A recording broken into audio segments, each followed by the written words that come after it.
buzima bw'abantu bawe. Wadushize muri ino si ntiwadusiga twenyine, ariko waraje ubana natwe kugira ngo tubere umuco utumurikira. Nicyo gituma ugenda uratumenyesha amabanga ari mu mutima wawe, ukerekera umuntu wese ibyo umugombako. Ndasengera ishengero ryawe Yesu, kubera ubwungere bwawe buhambaye, ndakirimo n'ubwungere bwawe, ndatumbereje mwami umuntu wese mu nzira y'ukuri mu izina ryawe rya Yesu Kristo. Ndasenze menagura ibihindizo, ibicana ntege, ubwoba, akahise k'ibyiyumviro bidakenewe mu izina rya Yesu Kristo, nibimenagurike bivemo.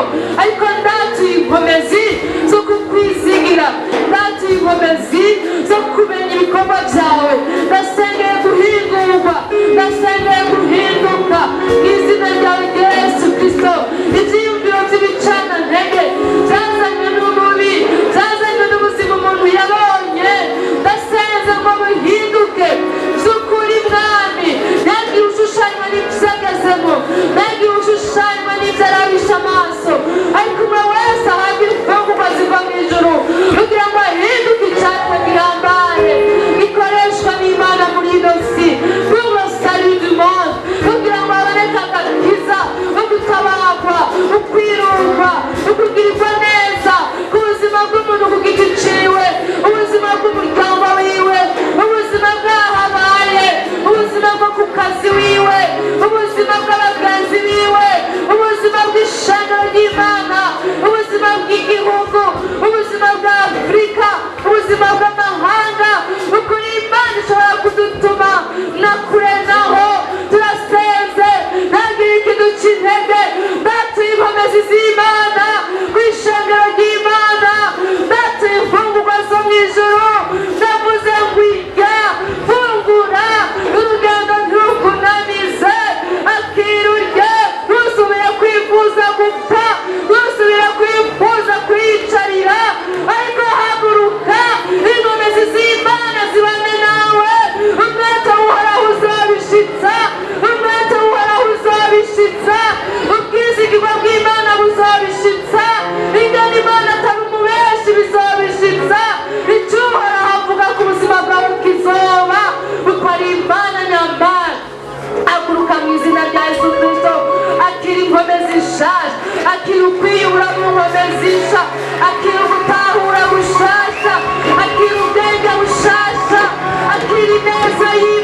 yawe izana umwami Yesu urakirana mu nzu yawe maze turagukomera amashyi turatunezerewe turasambura imigambi yose ikakuvamo turasambura ibikorwa by'umugwanizi turasambura ibikorwa by'abadayimoni mu izina rya Yesu mu izina rya Yesu. Haleluya. Uri Imana ikomeye, uri Imana itananirwa, uri Imana ijambo ryawe rirambwira ngo jewe uhoraho ninde yombuza ico nkora. Ega ntawe wohagurutsa ngo hagire uwumwicarika kandi ntawe wogaburira ngo hagire uwimudahwisha. Bibiliya irambwira ngo naba narabahezagiye kandi ntawe ushobora kubavuma. Ega ijambo ryawe mwami rirahambaye, uwuhaye arafata akaronka. Ndakire mwami ivyo uriko uratanga kandi ndasengera umuntu wese yumva bimubereye bishasha kugira ngo mwami Yesu Kristo azigame ico ahawe ubuntu bwawe bumuherekeze wa mubi ahora atsinzwe ku buzima bwiwe.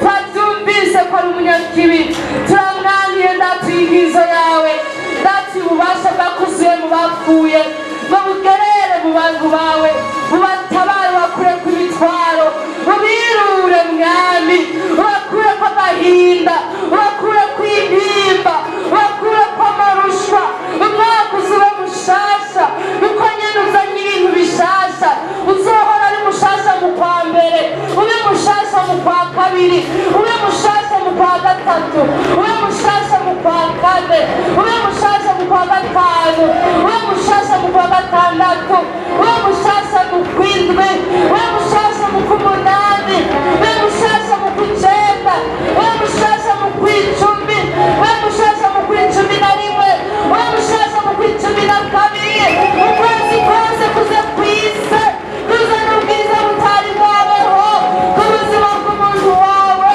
bigende bimenyekana. Ndasengeye abantu umunsi yabohesheje amaperiyode ibihe kanaka umenga vyama bibagora umenga iyo bageze mu kwezi ukunuku bica bigorana umenga iyo bageze mu matarika ya naya bica bigorana ababoshwe muri ubwo buryo abatewe n'umwansi muri ubwo buryo ab'imibereho yagoye muri ubwo buryo n'abasengeye ngo bakubone nk'Imana ihindura ibihe turasenze ko ibihe bihindurwa n'umwami bizagorana igihe kirekire bihinduke abakunda kurwaragurika mu gihe iki n'iki abakunda gushikirwa n'ibyago mu bihe ibi n'ibi turasenze ngo biherane n'ino tariki mu izina rya Yesu. Ari ibyago bikunda kubira abatewe n'impembe y'amasanganya abatewe n'impembe y'ubusuma bakiga abatewe n'ibyago bindi turatiye ko bitazogaruka mu izina rya Yesu Kristo. Haleluya. Ndasenga abantu bafise indwara bagendana zabizingitiriyeko uruhererekane rw'imiryango kugira ngo baronke ugutabarwa mu izina rya Yesu. Urakoze papa ndakwizigiye turasengera igihugu cacu turagihezagiye mu izina rya Yesu Kristo. Turagushimira ingene bizogenda neza muri vya bihe bimeze nk'ibigoye kubiyumvira ko bigoye. Turagushimira ingene uzoducira inzira nubwo twamaze kuvyakira. Mana uri Imana izotugirira neza uri Imana izoducira inzira. Turahagarikishije imigambi y'abadayimoni turahagarikishije imigambi